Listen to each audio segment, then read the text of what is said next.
초등학교 때 보면 반장, 부반장이 학교 이제 자습 시간에 이런 일들을 하죠.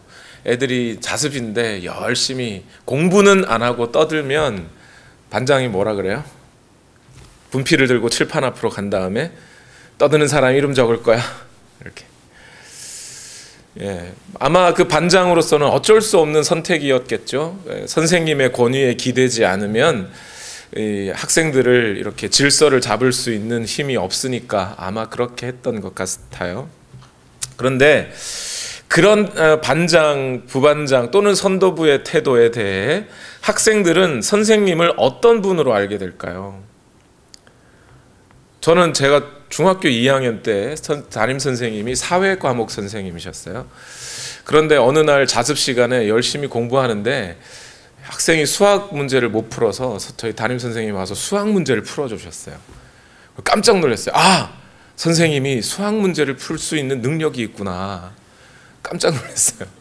생각해보면 너무 당연한 건데 중학교 수학 정도쯤이야, 그죠? 선생님들이 갖고 계신 어떤 인격, 능력 또는 선생님의 태도, 학생들을 향한 사랑 이런 것은 다 온데간데 없고 반장이 떠드는 사람 이름 적겠어 라고 하는 순간 학생들은 선생님에 대하여 아주 옹졸한 분으로 알게 되죠. 선생님이 그렇게 인격 있고 사랑스러운 선생님도 바로 그 순간만큼은 학생들에게 다 눈치 보고 있다가 뭐 흔히 그런 얘기 하나요? 꼰대? 이렇게 보면서 이렇게 학생들의 행동을 보고 채점하는 그런 옹졸한 성격을 가진 선생님으로 이렇게 축소돼 버립니다. 이것처럼 마찬가지로 예수님이 활동하던 당시에 이스라엘 사람들이 생각하던 하나님이 그랬어요. 율법 교사들 또는 바리새인들이 찾아와서 이스라엘 사람들에게 그런 얘기를 하는 거죠. 당신들이 이런 죄를 지었고 이 죄를 지으면 천국 못 가고 이방인들은 이런 나쁜 사람들이고 하나님이 선택하지 않은 사람들이고 뭐 이런 이야기들을 막 하니까 결국 이스라엘 사람들의 머릿속에 있는 하나님은 어떤 분이냐면 아주 옹졸한 분이세요.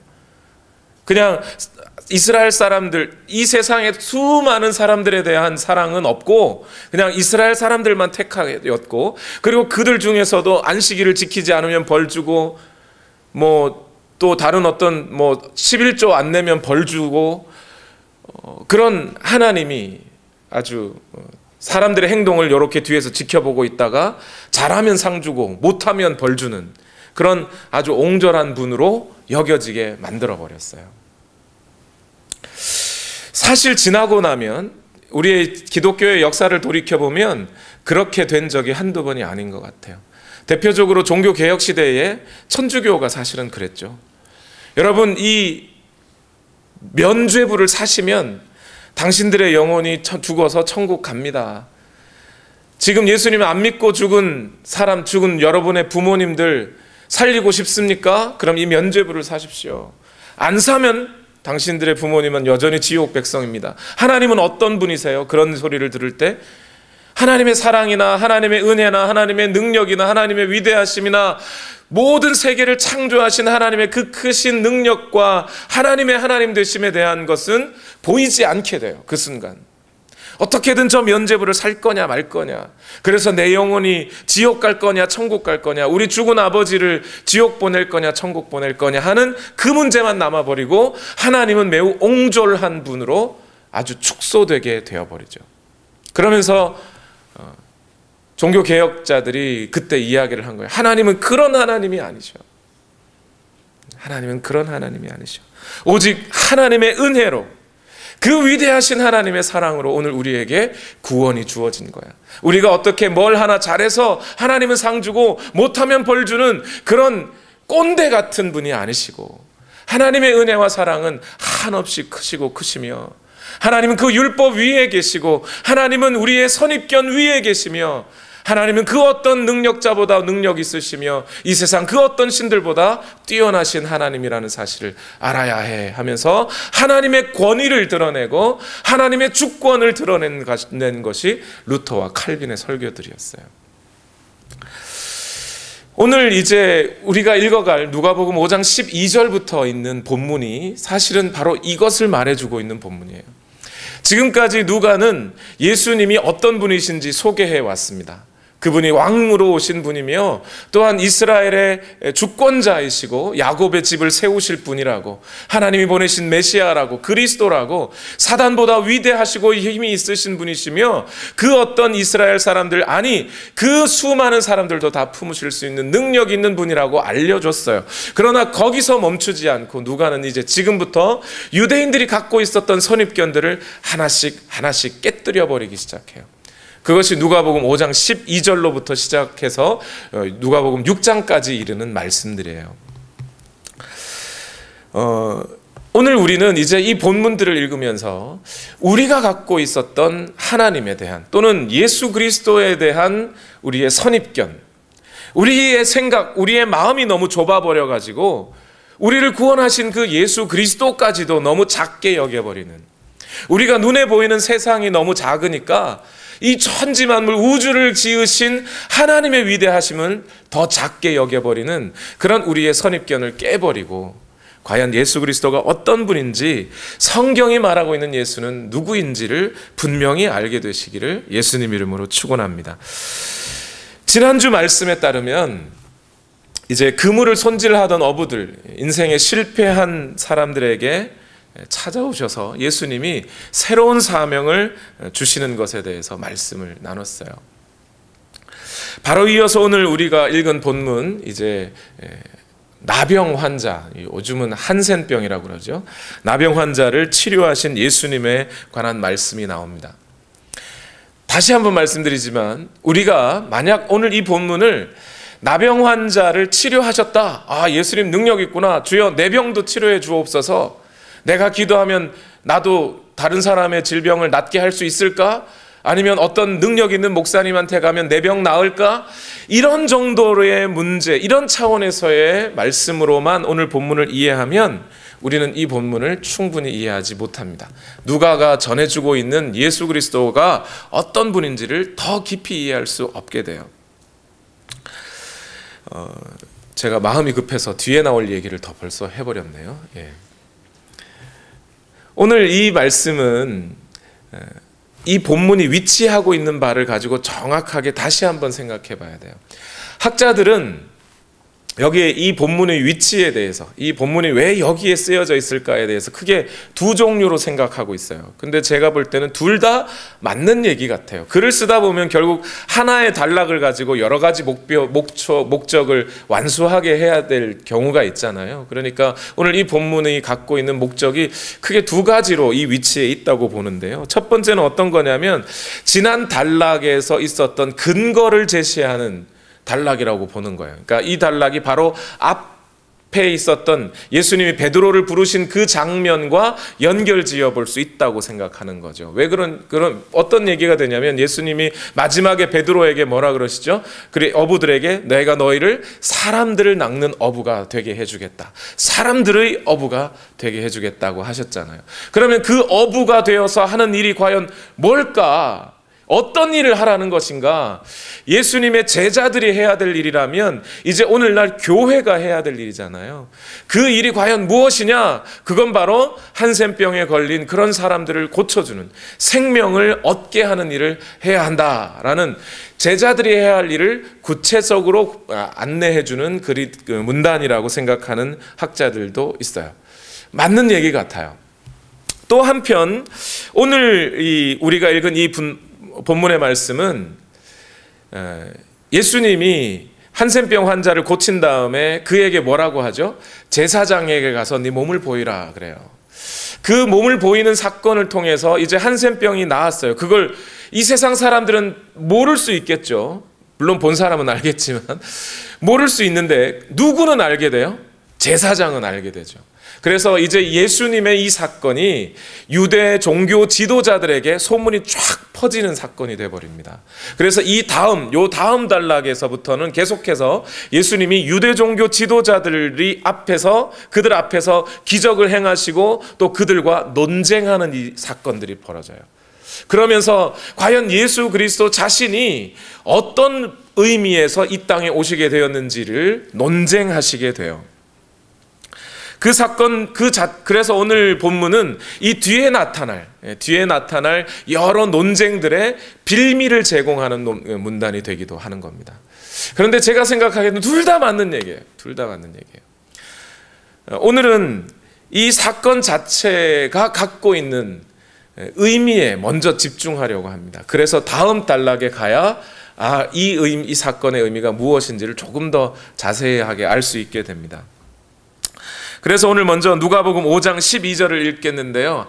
상반절만 먼저 읽어보겠습니다. 누가복음 5장 12절 시작.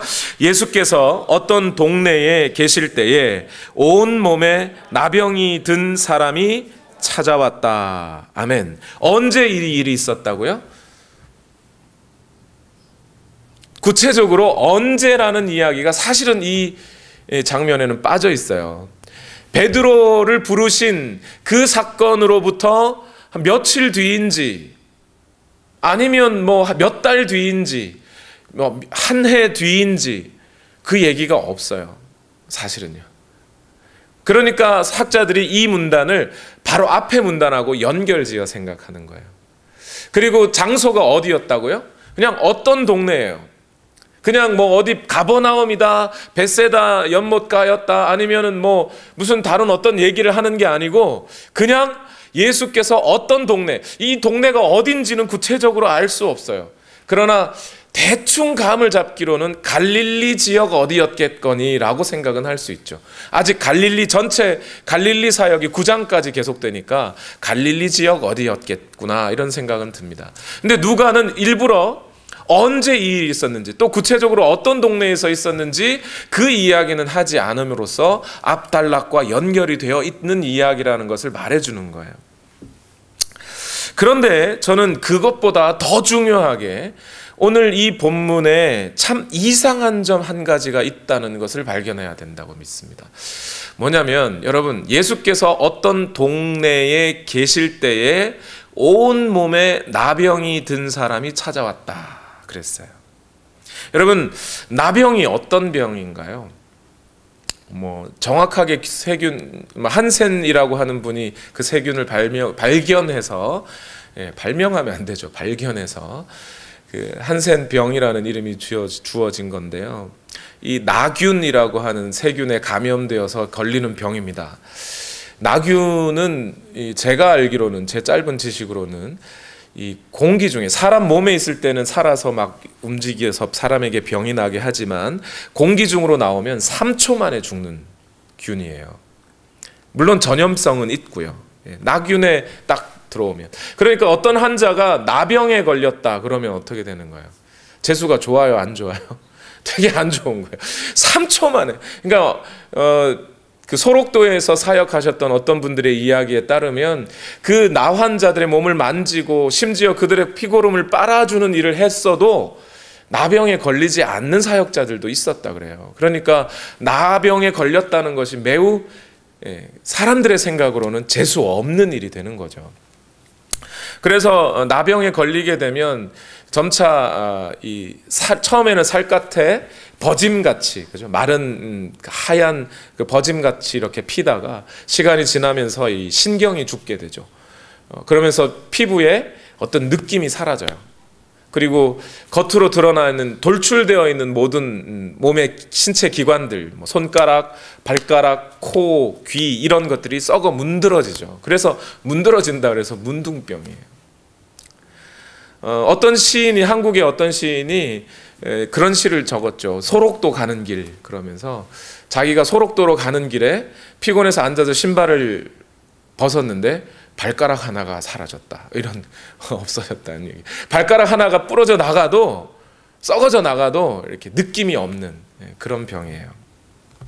그렇게 시간이 지나면서 점차 이렇게 죽게 되는 병이죠. 구약 성경의 말씀을 보면 이 나병에 대해서 매우 신중한 태도를 취합니다. 어떤 사람이 피부에 어떤 버짐 같은 것이 피고 나면 그것이 나병인지 아니면 일반 피부병인지를 구분하도록 하고 계세요. 제사장이 몇 가지 테스트를 해서 그 테스트를 통해서 나병인지 아닌지를 구분하게 하고, 만약 나병으로 확인이 되면 어떻게 되죠? 그 길로 격리됩니다. 마을에서 쫓겨나요. 이 마을에서 쫓겨난다는 것이 무슨 의미가 되겠습니까? 이제 격리되었다는 것 자체가 더 이상 가망이 없다는 확인이 되는 거예요. 다시 살 가망이 없다. 그리고 쫓겨나서 살다 보니까 이제 사회적으로 누릴 수 있는 인간적인 어떤 복지나 삶에 대해서는 전혀 얻을 수 있는 혜택이 없어지죠. 심지어 가족들과도 헤어지게 됩니다. 그냥 나병 환자들끼리 모여서 어느 동굴 아래서 살다가 그 길로 인생을 마감해야 되는 거예요. 심지어 구약 율법에는 이 나병이 공동체에 옮기지 않도록 어떤 사람이 도성 밖에 나가서 길을 가다가 나병 환자를 만나게 될 수가 있죠. 나병 환자들은 자기 몸을 가리고 살아야 되는데, 그렇게 가리고 사는데 어떤 사람이 자기에게 오게 되면 먼저 손을 들어서 표시를 하게 돼 있어요. 여기 나병 환자가 있습니다. 이리 오지 마십시오. 환자 쪽에서 먼저 표시를 해야 된다는 거예요. 얼마나 비참한 상황이겠어요, 그죠? 나는 시체와 같은 사람입니다. 내게 손대지 마십시오 하고 먼저 이야기를 하라는 거예요. 그런 율법적인 지식을 갖고 보니까 오늘 본문이 신기하지 않으세요, 여러분? 누가복음 5장 12절에 뭐라 그래요? 예수께서 어떤 동네에 계실 때. 예수님이 지금 동네 밖에 있어요? 안에 계세요? 안에 계세요. 안에 계신데 온몸에 나병 든 사람이 찾아왔대요. 이 사람이 자기 스스로 나병 환자인 거 몰랐을까요? 알아요. 그 동네에 들어가면 안 된다는 거 몰랐을까요? 알아요.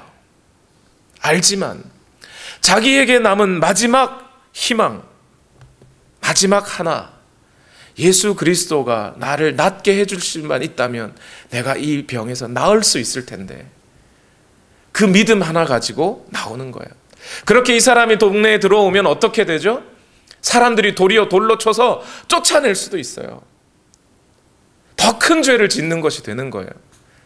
사람들이 오기만 해도 내가 나 환자예요 하고 먼저 손을 내밀어야 할 사람이 자기의 나병을 가지고 동네로 들어가다니요. 이거 말도 안 되는 소리죠. 그럼에도 불구하고 마지막 실낱같이 남은 희망 하나 가지고 예수 그리스도 앞으로 찾아오는 거예요. 자기 안에 있는 어떤 사람들의 이목, 시선, 거기에 대한 두려움이 전혀 없어요. 그래서 저는 이 사람에 대한 명제 또는 이 사람의 특징을 한마디로 그렇게 말하고 싶은 거죠. 두려움이 없는, 두려움을 몰아낸 믿음을 가진 자인 겁니다. 오늘날 우리가 하나님 앞에 예배할 때 저는 이 나 환자와 같은 태도가 반드시 있어야 하는 것 아닐까, 이런 생각이 들어요. 예배 드릴 때 우리 마음속에 어떤 감동들이 찾아와요. 찬양할 때마다 내게 주신 하나님의 은혜가 북받쳐 밀려올 때가 있어요. 때로는 무릎 꿇고 앉아 펑펑 울고 싶을 때도 있고, 하나님 앞에 두 손 들고 나의 안타까움을 토로하며 하나님 나를 좀 새롭게 해주십시오, 나의 이 죄인됨은 내 교만한 모습을 좀 꺾어주십시오 하고 왜 울면서 고백하고 싶을 때가 있죠. 그럴 때마다 사람들은 뭘 생각해요? 사람들의 이목을 생각해요. 저 사람들이 나를 보면 뭐라 그럴까? 미쳤다 그러지 않을까? 아니면 아유, 사람들이 나를 보고 그래 너 꽤 믿음 좋나 보네 하면서 비웃지는 않을까? 그런 생각들이 우리에게 슬며시 찾아들죠. 그런 생각들을 하는 순간 어느새 내 마음속에 하나님을 예배하고 하나님이 주신 은혜에 감동하고 감사하려고 하는 그 마음들은 온데없이 사라져버리고 나 자신을 좀 더 고상하게 포장하고 싶어져요. 그죠? 그러한 것들이 우리를 하나님을 예배하는 마음들로부터 멀어지게 만든다는 사실을 우리는 가끔씩 잊어버리는 것 같아요. 저는 우리 교회 예배가 하나님 앞에 예배할 때 찬양하는 것이 너무 기쁘게 하나님 앞에 잘 드린다고 저는 분명히 믿습니다. 그런데 가끔씩은 좀 불만스러울 때가 있어요. 좀 그런 거 좀 털어내고, 그죠? 선입견 털어내고, 나의 고상한 이미지 좀 털어내고, 정말 솔직하고 정직하게 기쁨과 감동으로 하나님 앞에 예배할 수 있으면 얼마나 좋을까. 오직 예수 그리스도의 권위와 능력을 바라보며 두려움을 몰아낸 믿음, 그것 가지고 예수님께 나오면 얼마나 좋을까, 그런 생각이 들어요. 그런 두려움을 몰아낸 믿음을 가진 그 한센병 환자가 오늘 예수 그리스도의 은혜와 사랑과 능력을 경험했다 이 말이에요. 계속해서 읽어보겠습니다. 누가복음 5장 12절 하반절 말씀 다 같이 읽을게요. 그는부터 시작. 그는 예수를 보고서 얼굴을 땅에 대고 엎드려 간청하였다. 주님, 하고자 하시면 나를 깨끗하게 해주실 수 있습니다. 아멘.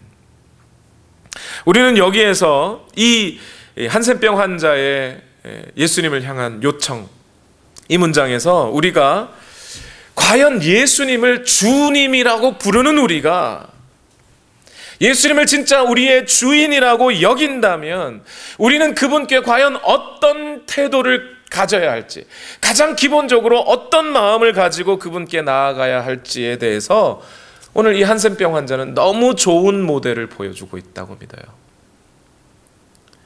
왜 그러냐면요, 여러분 잘 한번 생각해 보죠. 오늘 우리가 믿음이라고 하는 말을 자주 쓰는데 이 말 속에 때로 우리의 하는 말들을 잘 들여다보면 생각보다는 하나님을 아주 작게 여기는, 그래서 믿음이라는 말의 의미를 너무 우리 인간 중심적으로 써버리는 그런 경우가 있다는 겁니다.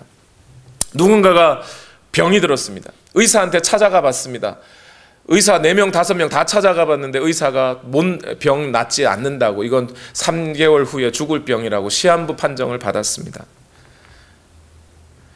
그러면서 이 사람이 교회 가면 그래도 병 낫는 경우가 있다고 듣고 교회를 찾아와 봐요. 그러면 주위에서 이 분을 안다고 하는 분들이, 믿음 있다고 하는 분들이 이분에 대해서 뭐라고 하죠? 병 잘 고친다는 은사자, 그렇죠? 은사 있다는 분, 예언하신다는 분들, 능력 있다는 분들 찾아가서 기도 받으라 그래요. 그죠? 근데 기도 받으라고 할 때 어떻게 기도 받으러 가라 그래요, 여러분? 뭐 준비해서? 익숙히 아시면서 모르는 척하고 계세요. 뭐 준비해서 가라 그래요? 헌금 많이 봉투에 넣어서 갖고 가라 그랬잖아요. 그래서 기도 받으라 그래요. 그리고 기도를 받습니다. 기도를 받는데 가는 길에 내가 정말 이 기도 받으면 병 나을지 모르겠네 라고 말하면 뭐라 그러죠? 뭐라고 권면해 주죠? 믿음 없이 말이야. 그런 믿음 가지고 어떻게 하냐고. 믿음 없는 소리 하냐고. 낫는다고 믿어야지. 낫는다고 믿어도 나을까 말까인데, 그죠? 그리고 기도를 받았어요. 나으면 감사한데 안 낫는 경우도 있어요. 그렇죠? 안 나으면 뭐 때문이라 그래요? 헌금이 부족했거나 믿음이 없거나 이렇게 얘기를 합니다. 여러분, 그러한 것을 믿음이라고 이야기하는, 내가 나을 줄로 분명히 믿습니다 하면서 가는 요것을 믿음이라고 생각하는 그 관점에서 오늘 이 한센병 환자의 말을 보세요.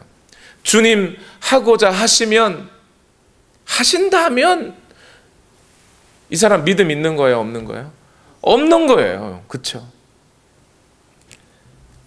그런데 이 환자의 말을 다시 한번 잘 봐보세요. 잘 한번 생각해 보세요.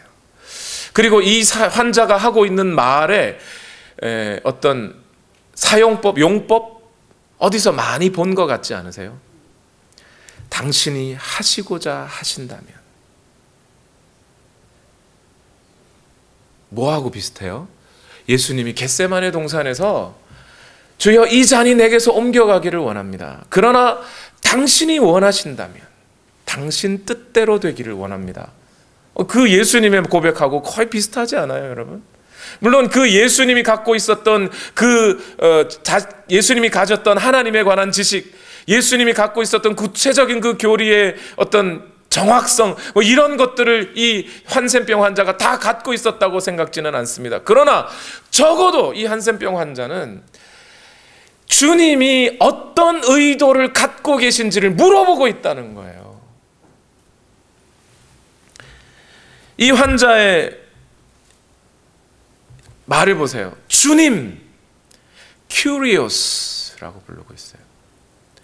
누가복음 5장 12절에 오길까지 단 한 번도 그 어떤 사람도 예수님을 주님이라고 부른 적이 한 번도 없어요.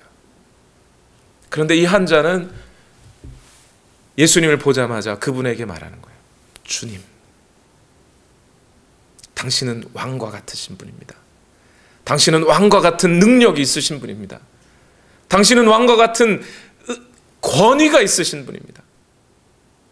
이 사람이 정확하게 알지는 또는 모를지는 모르지만 당신은 저 물고기도 당신이 말하는 대로 모여들어야 할 정도의 창조주의 능력을 갖고 계신 분입니다. 라고 인정하는 이야기를 하고 있어요. 주님. 그러면서 이렇게 말하죠. 당신이 하고자 하신다면, 원하신다면. 이걸 여기다 갑자기 문법을 들이대서 죄송한데 헬라어로 말하면 이 조건절이, 헬라어에는 조건절이 여러 개가 있어요. 어떤 조건절도 있고 이루어질 것이 확실하게 믿으며 말하는 조건절. 우리는 한국말에도 있잖아요, 그죠? 또 이루어질 것이 확실하지 않다는 의미에서 조건절도 있어요. 여기는 제3 조건절인데요. 이 사람이 쓰고 있는 건 이 말을 확신하지 못한다는 얘기예요. 말의 내용을. 뭘 확신하지 못한다는 거예요? 당신이 내가 병 낫기를 원하는지 또는 원하시지 않는지 나는 잘 모릅니다, 이런 뜻이에요. 그건 잘 모르지만 그러나 당신이 만약 원하시기만 한다면 나를 깨끗게 하실 수 있습니다. 나는 지금 당신에게 내 모든 마음과 내 모든 생각과 가치관이 열려져 있습니다. 당신의 원하는 그 작업의 도마 위에 내가 완전히 올려져 있습니다. 그러니 당신이 원하는 대로 나를 만들어 가실 수 있습니다. 나는 내 권한과 내 능력과 내 모든 조건과 상황을 포기해 버렸습니다. 내게는 더 이상 그 어떤 것도 바랄 것이 없습니다. 소망이 없습니다. 오직 당신 한 분뿐입니다. 당신은 분명히 그 능력과 권위를 갖고 있다고 나는 분명히 믿습니다. 믿기 때문에 이 말을 할 수 있는 거 아닌가요? 믿습니다. 그러나 당신이 원하는지 아닌지는 난 잘 모르겠습니다. 그러니 당신이 원하기만 하신다면 얼마든지 나 자신을 드릴 수 있습니다. 라고 말하는 거예요. 여러분, 이 고백이 단순한 기도의 요청이 아니라 이 한센병 환자의 아름다운 신앙의 고백으로 들리지 않으세요, 여러분? 기도할 때 오늘 우리는 어떻게 기도하고 있나요? 될 줄로 믿습니다. 안 되면요? 내 믿음이 적어서요? 안 되면 하나님이 나빠서요? 하나님이 어떤 뜻을 가지고 계신지, 하나님이 어떤 원하심을 가지고 계신지는 거기에 대한 아랑곳하지 않고 무조건 내 뜻이 이루어질 줄로 믿습니다 하는 이 믿음이 진짜 믿음이냐 이 말이에요. 하나님을 그저 나를 위해 일해 주시는 분, 도깨비 방망이와 같은 분으로 축소시켜서 알고 있기 때문에 이런 기도를 하게 되는 것 아닙니까? 하나님의 그 권위를, 하나님의 그 능력을 인정한다면 하나님이 어떤 뜻을 갖고 계실지, 하나님의 그 인격을 인정한다면 하나님이 나를 통해 무엇을 하실지 나는 모릅니다. 그러니 당신의 뜻대로 하십시오. 당신이 원하시는 것이 무엇인지를 알려주십시오. 그게 기도의 우선순위가 되어야 하지 않겠습니까? 아침에 일어나서 여러분 기도하실 때 뭐라고 기도하나요? 마치 다람쥐 쳇바퀴 돌듯이 주여 오늘도 나의 목숨 살려주시고 우리 남편 밖에 나가서 일 잘하게 도와주시고 우리 애들 학교 가서 공부 잘하게 해주시고 건강해지게 해주시고 좋은 친구들 만나게 해주시고, 그러다가 나쁜 친구 만나면요, 그럼 하나님 잘못이에요? 때로는 우리 아이들이 나쁜 친구를 만나더라도 그 속에서 하나님의 뜻이 무엇이 있는지를 알고 싶지는 않으세요? 도대체 하나님을 주인이라고 믿는다면 말이에요. 그러니 오늘 아침에 우리가 일어나서 새벽에 일어나 기도하는 기도의 내용은 바뀌어야 되는 거예요. 주여 내 뜻이 이것이오니 오늘 하루 내가 소망하고 내가 목적하고 있는 이 일들이 이루어지기를 원하나이다. 아멘 하고 끝낼 것이 아니라 하나님 당신이 오늘 하루의 내 삶을 통해 나에게 이루시고자 하는 뜻이 무엇입니까? 당신이 주인이시오 나는 종이니 말씀만 하시옵소서. 그게 믿음인 거예요. 그게 주님을 주님으로 믿는 거죠. 나한 자는 오늘 자기의 상황에 적절한 인격을 가지고 내 의사, 내 권한 다 뒤로하고 주님이 주인이시니 주인이 원하시는 것을 하라고 자기의 자리를 내어드리는 거예요. 내려놓음이 아니고요. 여러분, 내려놓음은 내 욕심이 많은데 욕심 좀 내려놓는 거 이거 말하는 게 아니에요. 내어드림이에요. 이거는 내려놓음이 아니라. 이 기도에 대해 예수님은 어떻게 응답하십니까? 누가복음 5장 13절 말씀 다 같이 읽겠습니다. 시작. 예수께서 손을 내밀어서 그에게 대시고 그렇게 해주마 깨끗하게 되어라 하고 말씀하시니 곧 나병이 그에게서 떠나갔다. 아멘. 여기서 우리를 감동시키는 것은 그의 나병이 곧 나았다는 그 사건의 결과 그것이 아니라 예수님의 말씀과 행동, 곧 예수님의 태도 때문이죠. 예수님이 이렇게 말씀하셨어요. 그렇게 해주겠다. 우운율이 좀 맞지 않아요. 세 번역은 참 잘해주셨는데 의미는 정확한데 우운율을 좀 맞췄으면 좋겠어요. 주여 당신이 원하시면 이라고 기도했더니 예수님이 뭐라고 대답하는 거예요? 내가 원하노니 라고 대답해 주시는 거예요. 예수님이 이런 이 운율 맞추시는 데는 천재적인 기질이 있으세요. 앞에도 어부들, 사람을 낚는 어부가 되게 해주겠다. 그죠? 물고기 잡는 어부들이니까 딱 맞춰가지고 사명을 주시잖아요. 이 어부들의 사명과 또 제자들이 뭘 해야 될지를 너무나 선명하게 딱 보여주는 말씀이잖아요. 내가 원하노니. 그런데 이 말씀을 들은 한센병 환자의 마음을 여러분 유추해 보실 수 있겠습니까? 내가 주인이라고 불러야 할 나보다 훨씬 높은 권세와 능력을 가지신 분, 말씀 한마디로 천지를 지으신 그분, 그런 분이 내가 낫기를 원하신다 라고 말을 하는 거죠. 나의 아픔을 아시고 나의 죽었던 상태를 아시고 지난 몇십 년간 마을 밖 어귀에서 사람들이 던져주는 음식물 주워 먹으면서 내 인생을 한탄하고 절망 가운데 살았던 내 삶을 저분이 알고 계시구나. 내 이름 아시죠. 그거 똑같은 거죠. 저분이 나 알고 계시구나. 그 아픔을 아시는구나. 그런데 여러분 더 놀라운 건 이 예수님이 그냥 말로만 나아라 해도 나을 텐데요.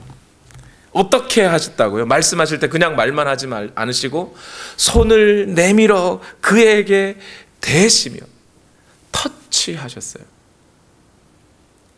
여러분 예수님이 말씀만 하셔도 그 나병 환자의 병이 나았을 거라고 믿으시면 아멘 하십시다.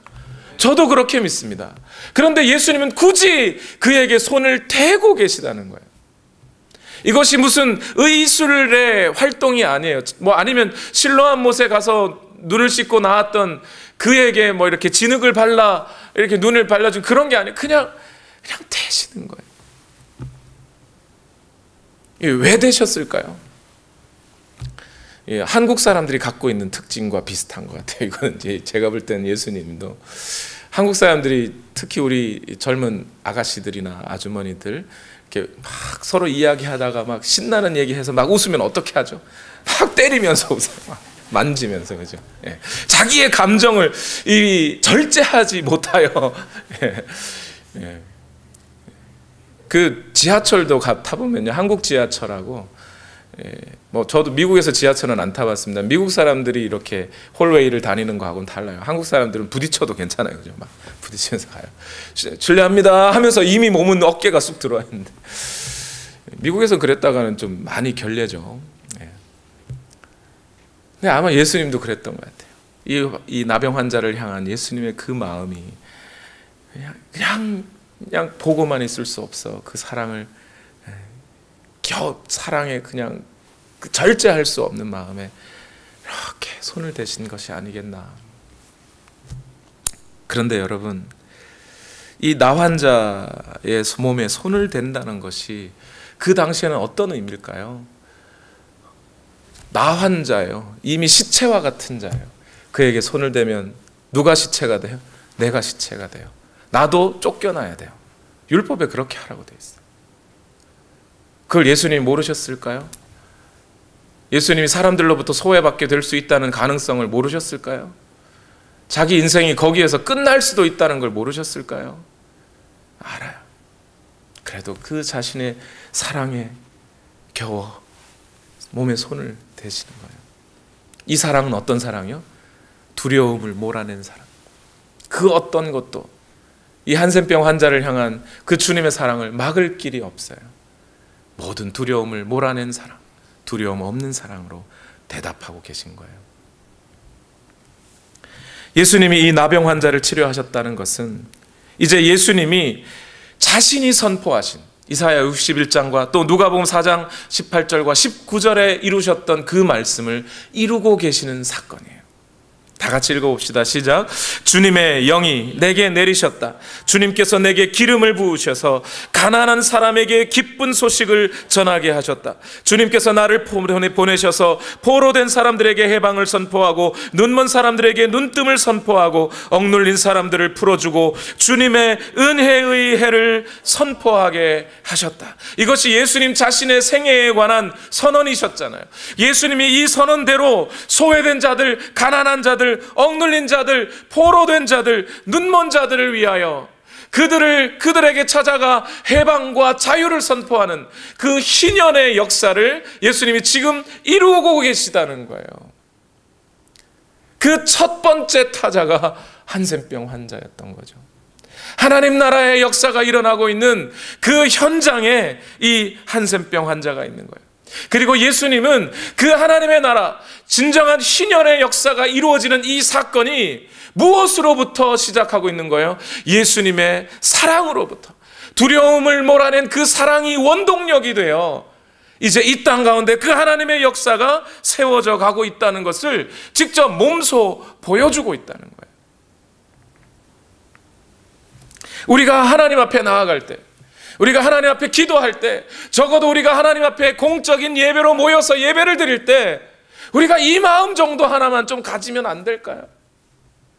오늘 이 예배를 통해 하나님이 오늘 나와 같이 억눌린 자를, 가난한 자를, 눈먼 자를 살려주시는구나.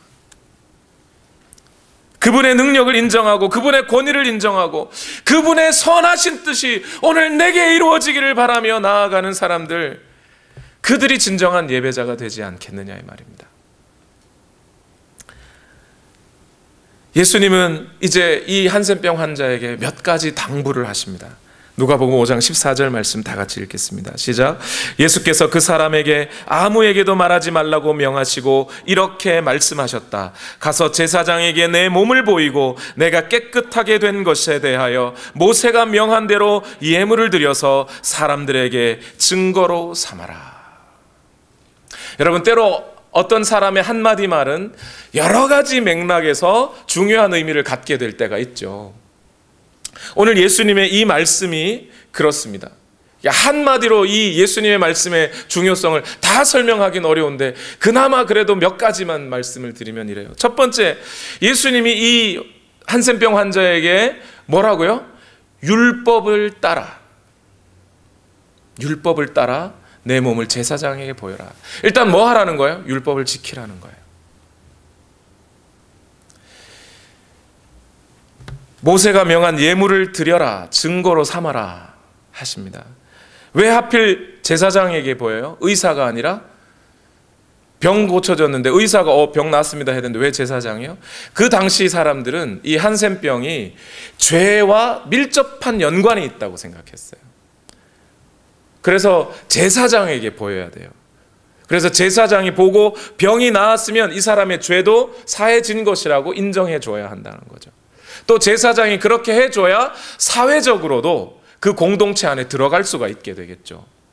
그래서 예수님의 이 말씀은 첫 번째는 율법대로 증거를 삼으라는 명령, 1차적인 명령과 함께 두 번째는 뭐냐면 이 사람이 노멀한 일반적인 보통 사람답게 사람으로서의 어떤 권리와 그런 책임을 가지고 공동체의 일원이 되어 들어가라는 예수님의 사랑이 담겨 있는 거죠.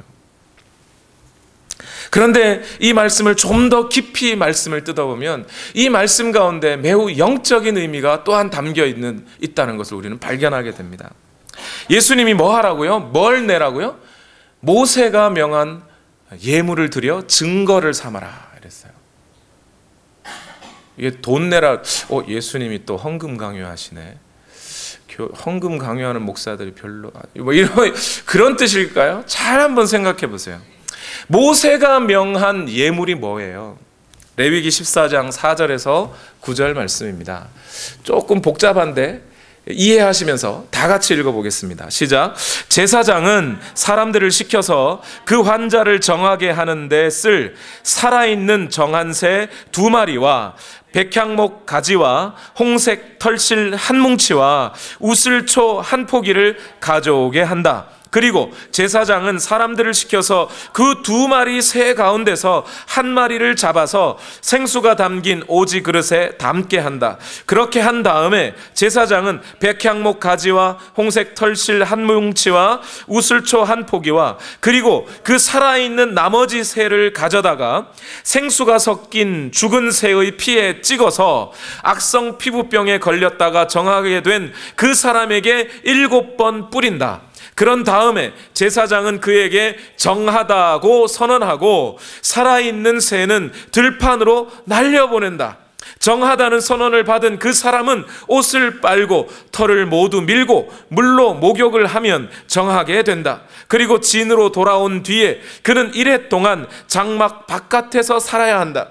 1회째 되는 날에 그는 다시 털을 모두 밀어야 한다. 머리카락과 수염과 눈썹까지 털을 다 밀어야 한다. 그런 다음에 옷을 빨고 물로 목욕을 하면 그는 정하게 된다. 매우 복잡하죠. 그런데 여러분, 제가 제일 먼저 이 구절을 읽으면서 놀랬던 사실 한 가지는 뭐냐면 이 구절이 있다는 거예요. 무슨 얘기죠? 한센병 환자가 되어서 격리되었던 자가 공동체 안으로 돌아올 수 있는 과정을 하나님의 율법은 적고 있다는 거예요. 우리는 우리의 자신의 처지에 대해서 더 이상 내가 희망이 없구나라고 말하고 있는 그 순간에도 하나님의 말씀은 희망을 주고 있다는 거 아닙니까? 돌아올 수 있다. 하나님의 은혜라면, 하나님의 능력이라면 너를 치료하실 수 있다는 것을 믿기에 이 구절이 있는 거 아니겠어요? 하나님은 그 소망을 갖고 계시다는 거예요. 하나님의 능력을, 하나님의 말씀조차 인정하고 있다고요. 우리가 인정 못하는 거예요. 하나님의 말씀조차 인정하고 있는데. 그런데 이제 한센병이 걸렸던 자가 공동체로 돌아오기 위해 바쳐야 할 예물이 뭐예요? 새 2마리. 새 2마리. 양도 아니고 소도 아니고 심지어 비둘기라는 이름도 없어요. 살아있는 새면 된다. 왜 그런 거죠? 한센병 환자가 지난 3, 40년 동안 가난했겠어요? 부유했겠어요? 가난했어요. 그거 다 아시는 거예요. 가난하니까 다른 거 안 잡아도 돼. 새 2마리 잡아와. 새 2마리.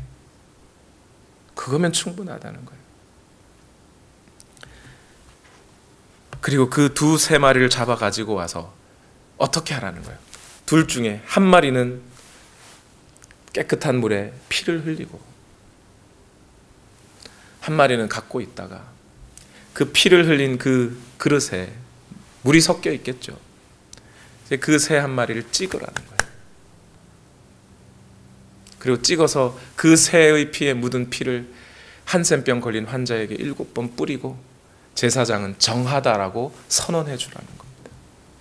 그리고 그 새는 어떻게 해요? 이제 해방, 자유 날려보내주고 이 새가 죽는 거죠. 다른 한 새가. 꼭 뭐와 같아요? 예수 그리스도의 십자가가 오늘 우리를 어떻게 구원해 줬는지를 이 율법은 너무나 넉넉하고 너무나 아름답게 보여주고 있지 않아요? 우리의 피 흘려야 할 대신 예수 그리스도가 대신 피 흘려주시고 우리의 몸을 그분의 몸과 섞어 그 피를 내게 묻히고 그 피 묻은 나는 어떻게 해요? 이제 자유하고 예수 그리스도는 거기에서 죽으시는 거예요. 그게 한센병 환자가 회복되는 길이에요. 율법은 오늘 우리에게 이런 한센병과 같은 죄에 빠져 죽게 된 우리를 어떻게 예수 그리스도가 구원해 주실지 너무나 투명하게 보여주고 계신 거죠. 우리는 그러니까 이제 예수 그리스도 앞에 인정해야 돼요. 내가 뭐라고요? 나 한센병 환자요. 당신 없이는 도저히 살아날 수 없는 죄인임을 인정해야 돼요. 그렇게 나오는 자에게 오늘 우리는 예수 그리스도의 사랑을 충만하게 경험할 수가 있어요. 지난 새벽 시간에도 말씀드렸습니다만 사람들은 교만해서요. 이 교만한 사람들의 가장 큰 특징은 지가 교만한지를 몰라요. 자기가 구원받을 만한 능력이 있어서 자격이 있어서 구원받은 줄 알아요. 그러는 순간 하나님은 작아지고 하나님은 옹졸한 분이 되고 내가 열심히 일하고 노력하고 내가 열심히 하나님의 말씀을 잘 지켜서 내가 잘하면 하나님 상 주시고 내가 못하면 하나님 벌 주시는 그런 분으로 인식하게 돼요. 내가 더 크고 하나님은 작아지죠. 이게 죄예요, 여러분. 한센병이 왜 무섭죠? 자기가 한센병에 걸린 줄 몰라요. 느낌이 없어요. 손가락이 잘려가도 그 느낌이 없는 거예요. 그러다 어느 순간 갑자기 다 모든 내장까지 마비돼 버리면 그 길로 죽는 거죠. 우리의 죄도 이것과 똑같지 않나요, 여러분? 내가 죄인인 걸 인정할 줄 몰라요. 성경이 말하는 죄인은요, 그냥 윤리적으로 도덕적으로 그런 죄를 지었다고 해서 죄인이 아니라 자기가 죄인인 걸 모르는 그 사람이 죄인인 거예요. 예수가 누구인지 하나님이 어떤 분인지 보지 못하는 그 사람이 죄인이라니까요.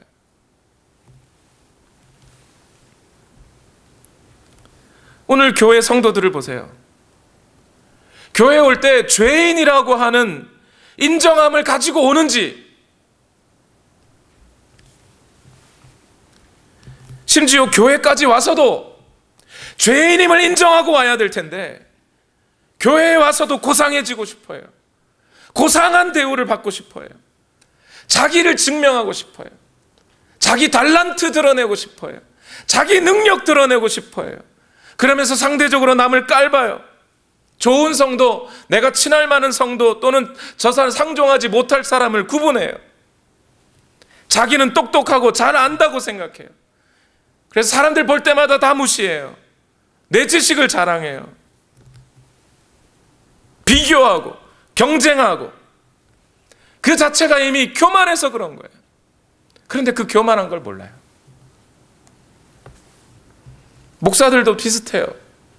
자기에게 주어진 사명, 곧 복음 전하는 일, 하나님 나라의 일을 세워가는 일보다 내 교회 키우기가 더 바빠요. 그게 더 중요한 일이에요. 심지어 그러면서 내 교회 키우는 게 하나님 나라의 일을 위한 일이라고 생각하고 있어요. 착각이에요. 그렇게 큰 교회가 된 목사님들, 그리고 그런 목사님들을 섬기려고 하는 큰 교회 성도들, 여러분 오늘날 한국 상황을 보세요. 그분들의 입술에서 단 한 번이라도 예수님이 의로우신 분이라고, 예수님이 하나님이라고 그분을 전하고 증언하는 말들이 어디 있어요? 우리 목사님 잘못 없다고, 우리 목사님은 변호해도 예수님 변호는 안 해요. 이미 여기서부터 심각한 죄가 있다는 사실을 몰라요. 인정하지 않아요. 사람들은 저마다 사람들을 높여요. 성경에 보니까 서로 칭찬을, 영광을 주고받으며 이런 말을 해요. 사람들끼리 집사님이 참 큰일을 하셨네. 그 이야기 듣는 집사님은 내가 뭐 한 게 뭐 있다고.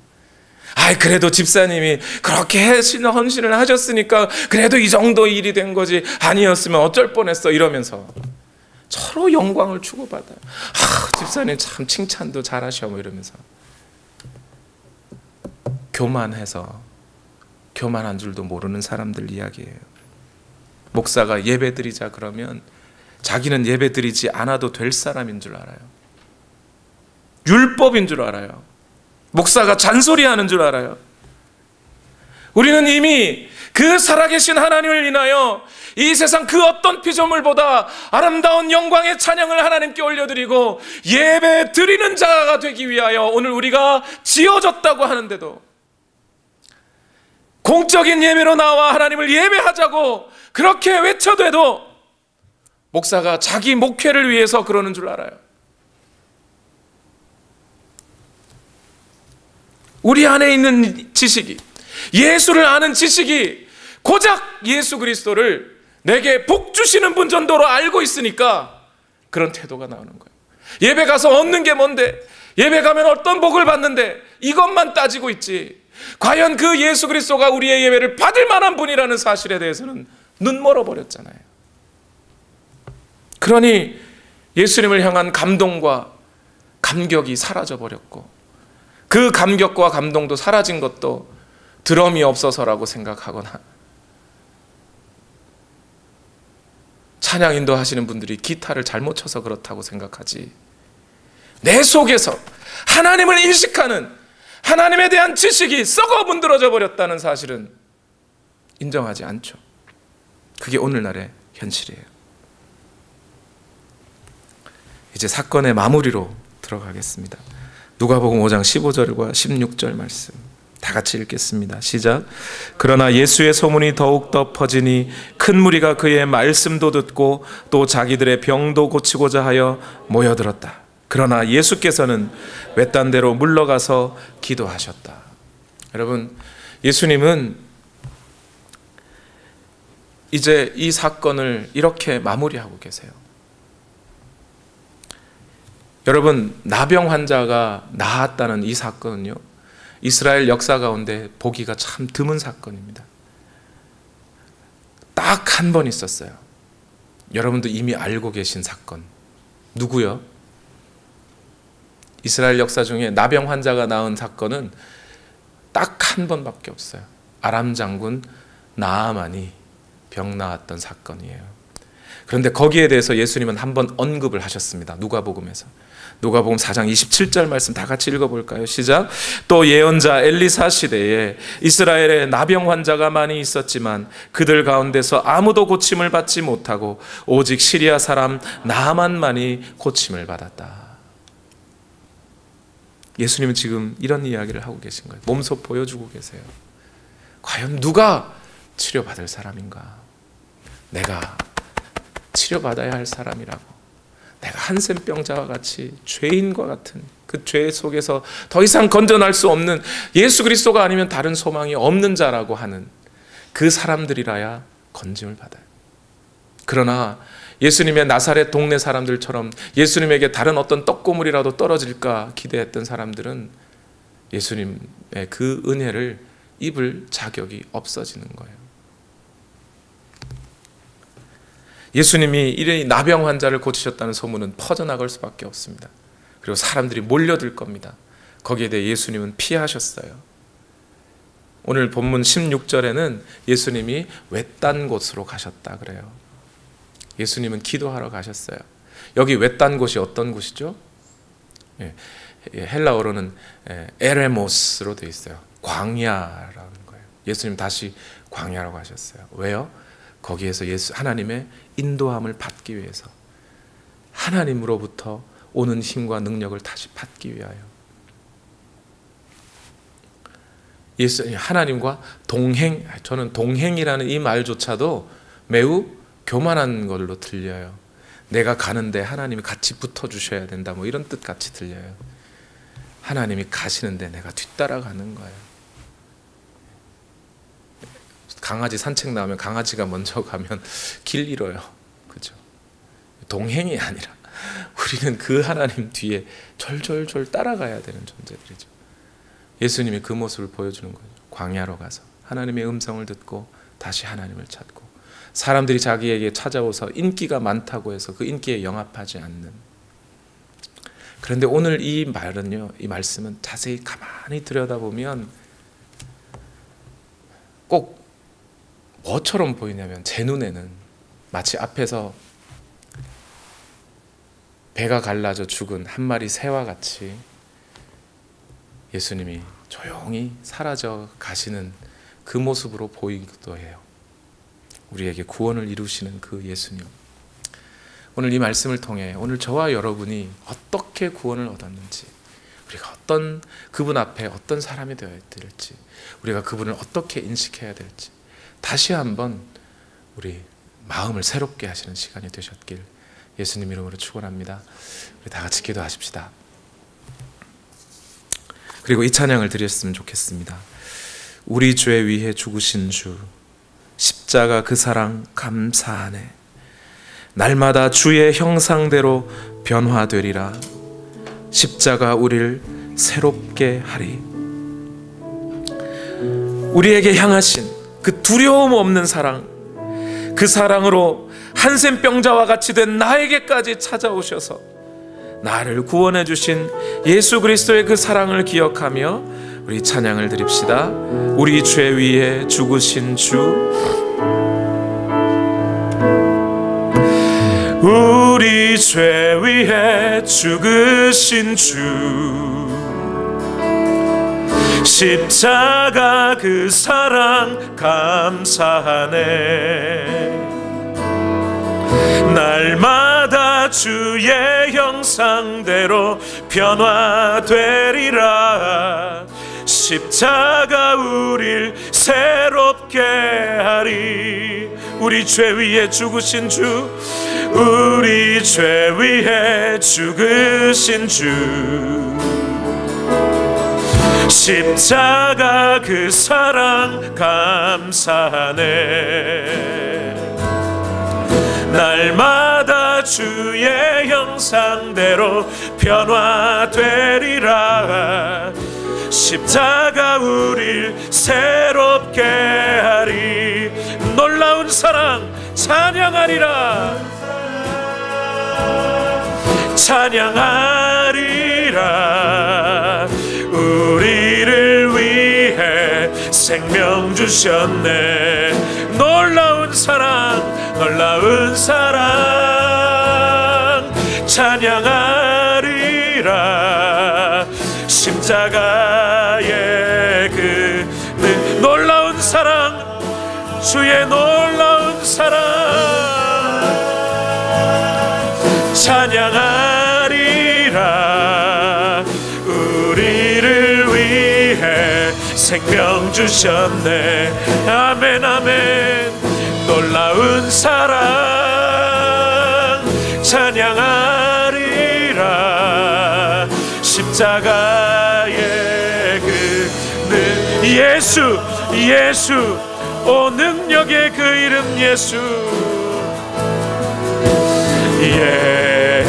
예수, 예수, 오 능력의 그 이름 예수, 나 외쳐 부르네. 예수, 예수, 구원의 그 이름 예수, 나 외쳐 부르네. 예수 그리스도, 슬픈 마음 있는 자, 슬픈 마음 있는 몸과 영혼 병든 자 누구든지 부르시오. 예수 이름 부르시오. 그 이름을 믿는 자, 그 이름을 부른 그가 어떤 사람이든 구원 얻으리. 예수, 예수, 예수, 아멘. 예수, 오 능력의 그 이름 예수, 나 외쳐 부르네. 아멘. 예수, 예수, 오 구원의 그 이름 예수, 자신을 이 한센병자와 같이 인정하며 부릅시다. 슬픈 마음 있는 자, 슬픈 마음, 몸과 영혼 병든 자, 누구든지 부르시오. 예수 이름 부르시오. 그 이름을 믿는 자, 우리를 구원하시는 이는 예수. 예수여 나를 건져주소서. 주여 나를 구원하여 주옵소서. 예수, 예수, 예수, 예수. 오 군역의 그 이름 예수, 나 외쳐 부르네. 예수, 예수. 오 구원의 그 이름 예수, 나 외쳐 부르네. 우리에게 주신 영광의 이름, 우리에게 주신 영광의 이름, 나 어찌 잠잠하리. 세상에 크게 외쳐 부르리 나의 주 예수. 아멘. 우리에게 주신 영광의 이름, 나 어찌 잠잠하리. 세상에 크게 외쳐 부르리 나의 주 예수 그리스도. 예수, 예수, 예수.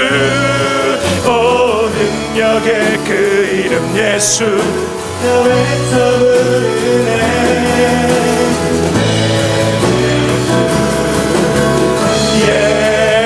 예수, 오 구원의 그 이름 예수, 나 외쳐 부르네. 예수 그리스도. 우리 이 시간 다 같이 기도하실 때에, 주여 내가 저 한센병자와 같은 자입니다. 더 이상 내 삶에 소망은 없습니다.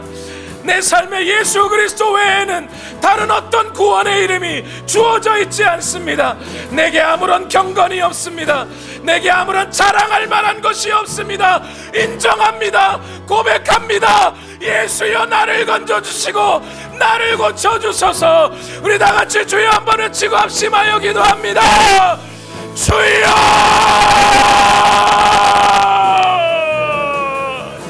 주여 나를 고쳐주옵소서. 내 교만한 마음을 무너뜨려 주옵소서. 주여 나를 고쳐주옵소서. 내 몸과 마음이 병들었사오니 주여 나를 건져주소서. 주여 나를 고쳐주시옵소서. 주여 역사하여 주시기를 원합니다. 오늘 나를 건져주시옵소서. 주여 나를 회복시키소서. 주여 나를 새롭게 하여 주시옵소서. 주여 인도하여 주시옵소서. 주여 역사하여 주시기를 원합니다. 주여 나를 건져 주옵소서. 주여 나를 인도하여 주옵소서. 예수 외에 다른 어떤 이름이 내게 주어지지 않았음을 고백합니다. 주여 역사하여 주시옵소서. 하나님 오늘도 역사하여 주시기를 원합니다. 주여 말씀하여 주시옵소서. 주여 인도하여 주시옵소서. 오늘도 우리에게 역사하여 주시기를 원하오니 주여 나를 받아주시옵소서. 주여 내게 하나님의 은혜를 더하여 주시옵소서.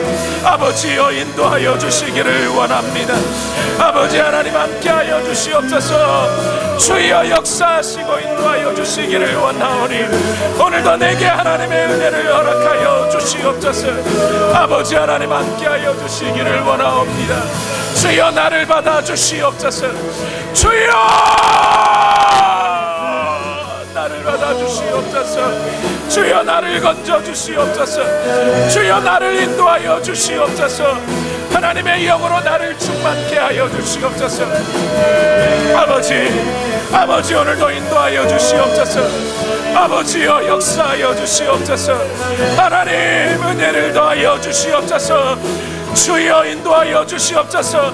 오직 예수 그리스도의 이름에 우리의 소망이, 오직 예수 이름에 우리의 권세가, 오직 예수 그리스도 앞에 나의 마음이 아버지 하나님 함께하여 주시기를 원합니다.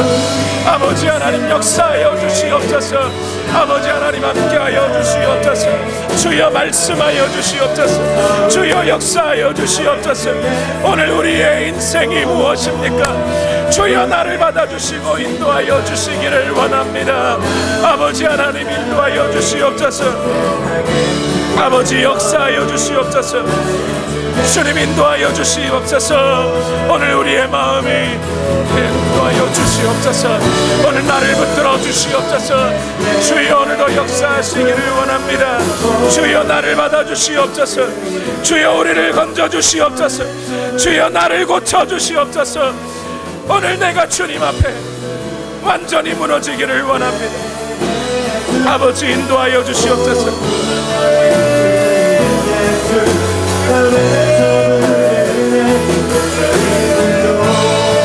아버지여 나를 붙들어 주시옵소서.